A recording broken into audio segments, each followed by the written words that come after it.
Myself, Dr. Manan Devedi. I am a faculty of International Relations and International Organizations at the Indian Institute of Public Administration.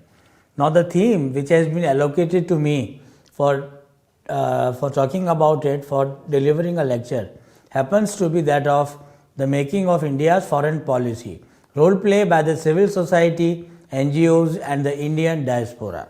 Now, when we look into the entire thing, then what we have to do is to understand that what is the difference between the state system and the civil society, which now definitively in the present context, it includes the non-governmental organizations, the international NGOs, the INGOs, the diaspora, various lobby groups, and even the much dreaded political parties which have a lot of things, a lot of negatives to a certain extent attached to them.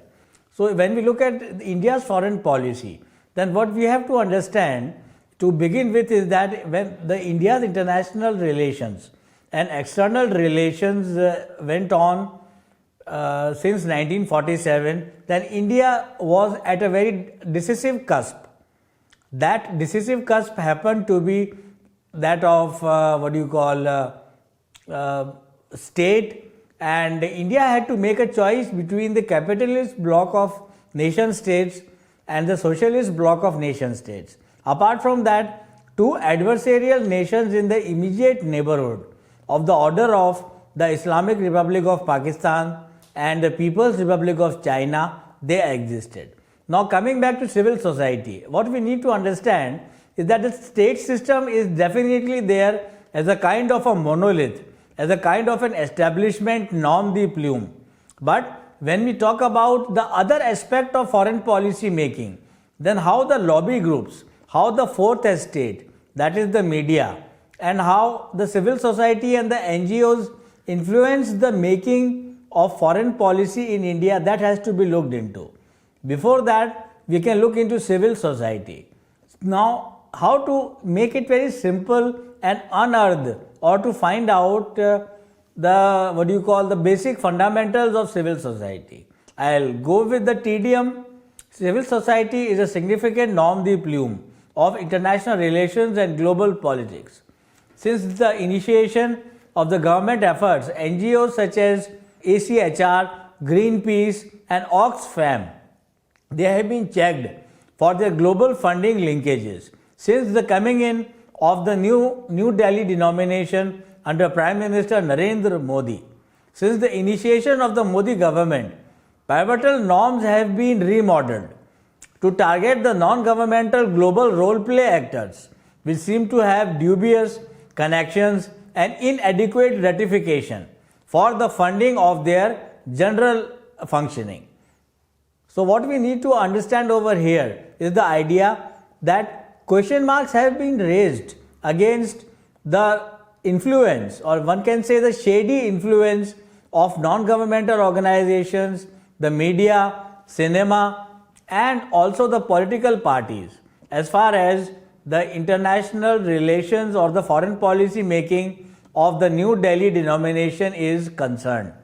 So, if you look at the media, what we are going to find is that even if there is a small protest movement somewhere in Jawaharlal Nehru University, somewhere in Delhi University, or let's say somewhere in any other part of the country, whether it be the farmers' agitation or whether it be the new Modi demarche of privatizing the public sector undertakings. So, in all these categories, in all these categorizations, the idea of where does the intellectual worth and where does the intellectual drive of these NGOs arrive from? Now, that is something which is directly related to the regime theory. Now, Robert Keohane promulgated the larger syntax of the idealistic and largely liberal perception of creating a global collectivity of sorts to counter the problem centers of human rights, nuclear proliferation, climate change, small weapons threat and other global commons which need to be taken up by the global parliament, but the United Nations influence do a word of good. And the question that we need to bring into the limelight happens to be the fact that does the voluntary nature of associations and internet and the literature and publications by people, do they have a great influence upon India's foreign policy? To take the discussion towards the global scenario, internet and the book by Henry Dunant, they created the first ever pathways to global collectivities, wherein the concept of the committee of various countries, can they multilaterally tackle the threat of the world dangers as a unified force, can be looked into. Now I would like to go back to the second part of the present slide, where one can discuss and deliberate upon the internet.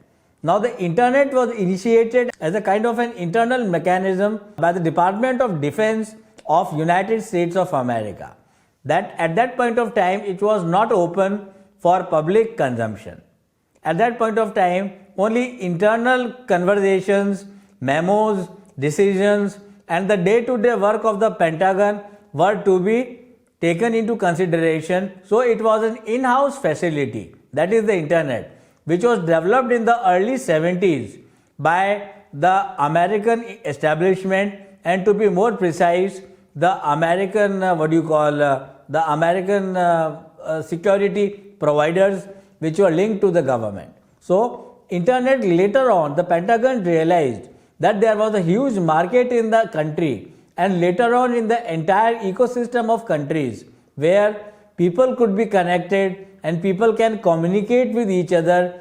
They can raise voices against any kind of an injustice, they can protest, or they can vouch for a very good cause, a positive cause, a truthful cause, or a steadfast cause. So the first voluntary association which comes to my mind as a part of the civil societal movements happens to be that of the internet. It happens to be that of the internet. And apart from that, once the Pentagon released its own talent pool for the rest of the country and for the rest of the world, people became hooked onto it, and the idea of imagination, the idea of Benedict Anderson's imagined community, and how people can become part of a civil society impacting the individual foreign policy of countries, that came to the forefront. As a second instance, there was a book written by Henry Dunant, who is a European scholar and a European diplomat. He came out with the idea of the regime. He came out with the idea of associations to be formed, so that these voluntarism, this kind of a voluntarism and this kind of an association can finally go ahead to have an impact and influence the global body, that is the United Nations, and the foreign policy making of countries like India. Now if you look at India itself, Diaspora in India also plays a vital role as a lobby group, as part of the larger functioning of India's foreign policy, wherein the idiom of promoting India through cultural diplomacy, Sanskritic diplomacy, can be looked into, and it is a dominant form. As an instance, the role played by the diaspora in the event Howdy Modi in Texas, in Houston, and the first ever address by Prime Minister Narendra Modi at the Madison Square Garden in New York, and other efforts, they do a lot of good to highlight the new vigor of the Modi denomination. So what we are looking on right now is a kind of a cultural diplomacy part, which is very much impacted by NGOs, which is very much influenced by the business community, and finally the diaspora too has a great role to play for it. When we talk about the Indian diaspora, we can say that the OCI card has been provided to the PIOs also, that is the people of Indian origin, and which was originally given to people who were called as NRIs, that is non-resident Indians. Now these non-resident Indians were also jokingly referred to in a very light-hearted manner they were referred to as not required Indians. But since the coming in of the 214 May political denomination in New Delhi, everything has changed, or at least a change has been attempted, where the remittances by the Indian diaspora have been made prominently opened up before the people. And the kind of reconnect which the Indian diaspora can have with the Indian mainland in New Delhi and from their various states of origin, that too has been highlighted as part of staunch and solid policy by the Indian government, that is the 2014 May Delhi denomination. So, you know what? The Indian imagined community, as I was referring to it earlier, that is the diaspora, that has really gone on to create much of an impact on India's foreign policy. For example, if you look at the American Capitol Hill, if you look at the Senate and the House of Representatives of United States of America, then bipartisan support exists for the Indian policy makers and for the Indian diplomatic machinery and for Prime Minister Narendra Modi, wherein whether the American senator is a Democrat or whether the American House of Representative member is a Republican, that has become secondary. And both President Donald Trump and the present President Joe Biden, they have actually gone on to contend that India is a very important special relationship. That is, India needs New Delhi and Washington have been wedded together, and the larger effort which President Donald Trump talked about, that is how to reach allyhood between India and United States of America, that has become a reality. Now, what has brought this reality to the forefront? That can be looked into. The reality is about how the business interests, how the energy companies like the Kinds International, and how the civil societal actors followed, which are run by political parties both in United States of America and India. They all have played a very good, very positive and very impactful converging role as far as India's foreign policy is concerned. So now when we look into the further idea, then we can say that there are several other aspects of NGOs and civil society where an impact has been laid upon the general foreign policy making of the country. I'll go ahead with my second slide, that is the anti-nuclear campaigner Achin Vinayak said in the aftermath of the report to the Guardian that we are fearful that this is a kind of witch hunt with longer term implications to repress all kinds of popular struggles. Diaspora too plays a role, which we have already discussed.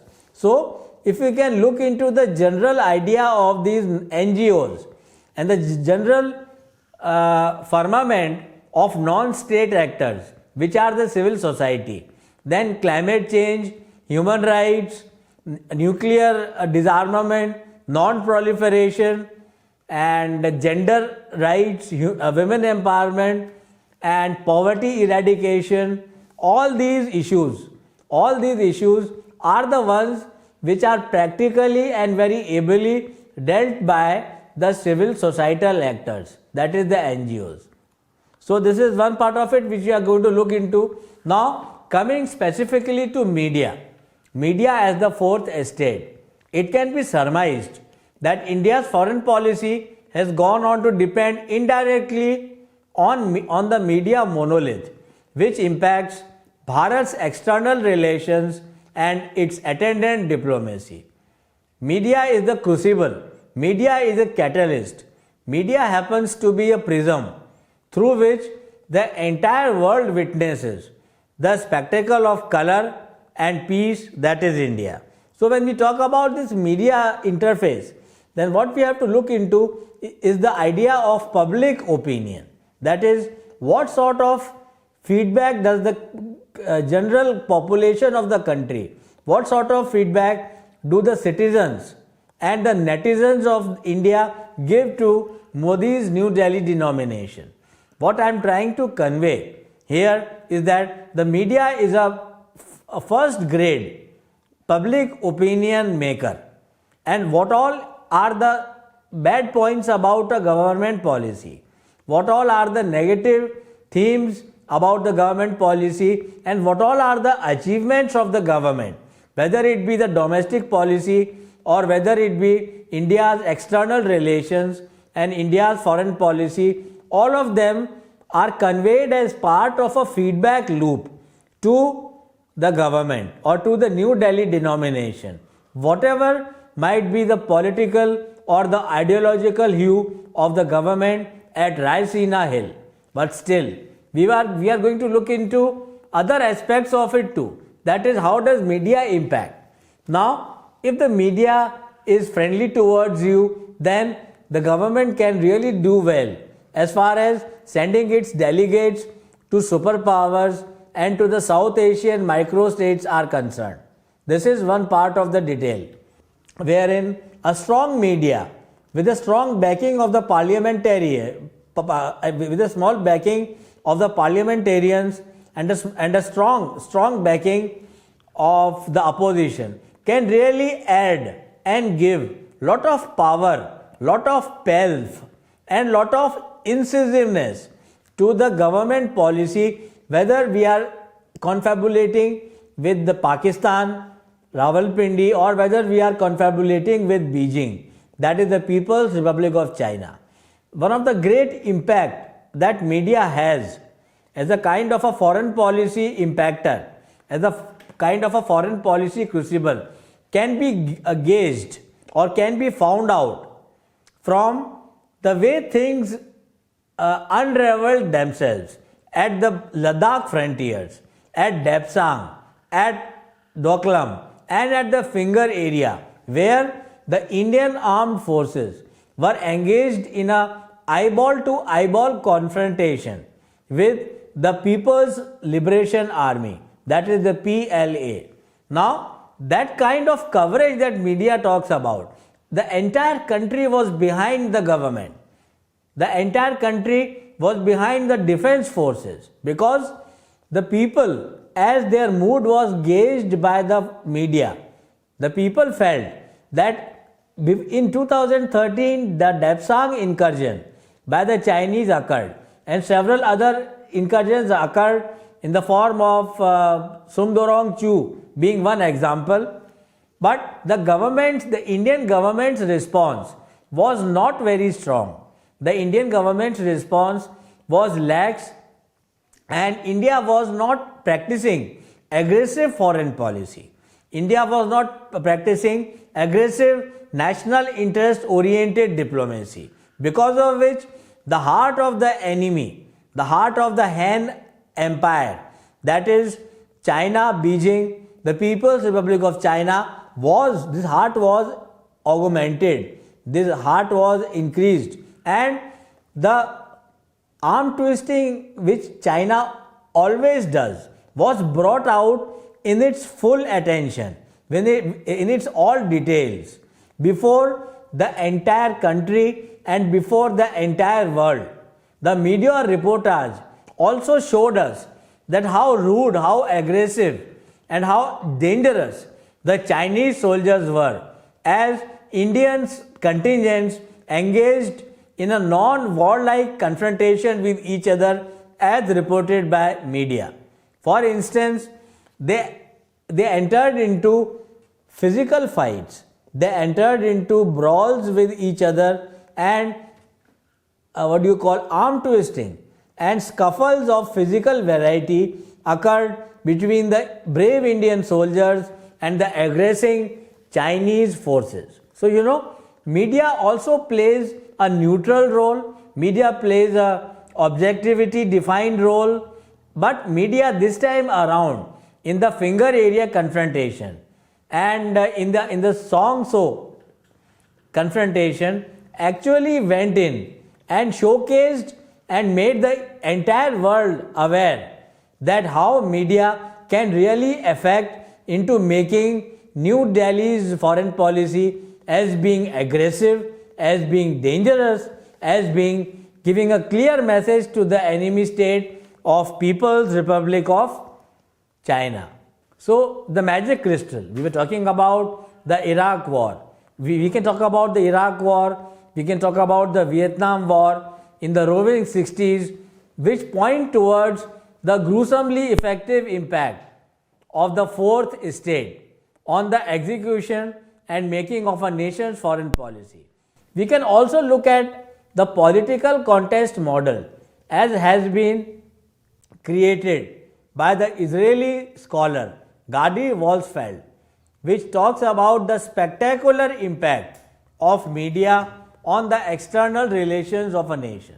So you know what, when we talk about the political contest model, then we can actually talk about a fist fight or a fencing row between the state actor, which is the government and establishment of the day, and the non-state actor, which is the civil society, the NGOs, but taken in their dirty form, taken in their illicit form. Some of them are there, and terrorists and the insurgents and the rebels, they can also be called as the non-state actors, which are very, very dangerous, malefactory, and which are very anti-beneficial to the body politic of India, Bharat, our nation.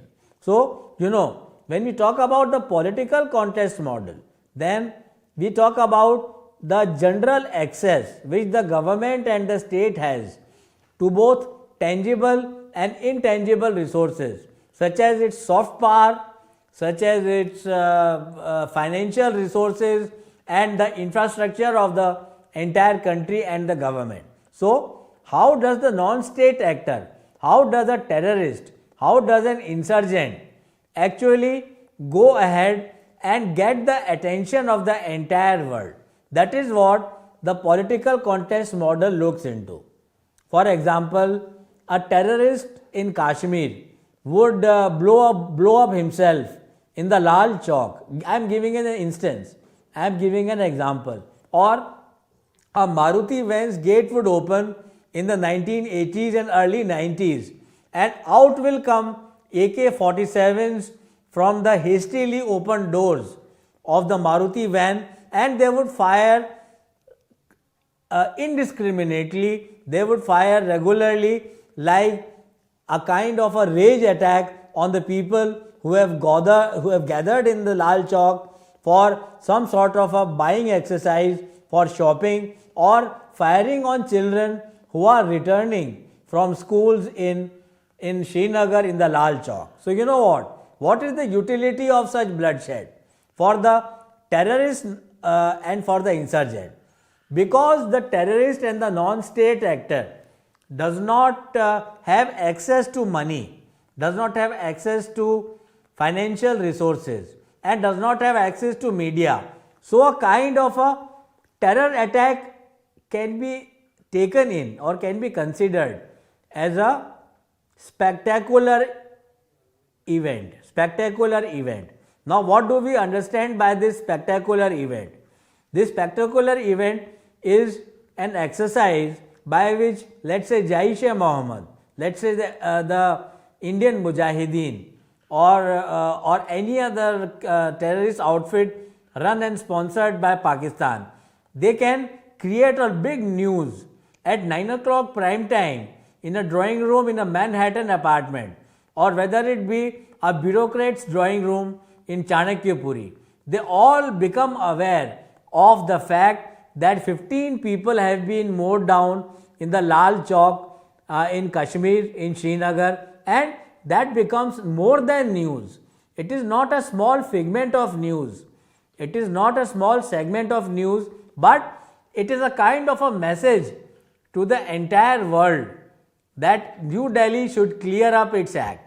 New Delhi should really go ahead, should actually go ahead and take action against these terrorists and these insurgent actors.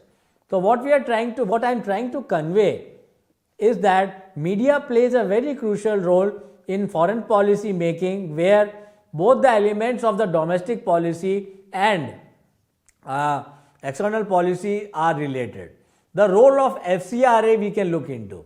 FCRA, that is the Control and Regulatory Act. The Federal Control and Regulatory Act was for the first time initiated and in the year 1976. It was amended in 2006 and later on in 2010. And 2015 also it was amended because of a lot of uproar and hue and cry by the Indian civil society. FCRA looks into the sources of funding.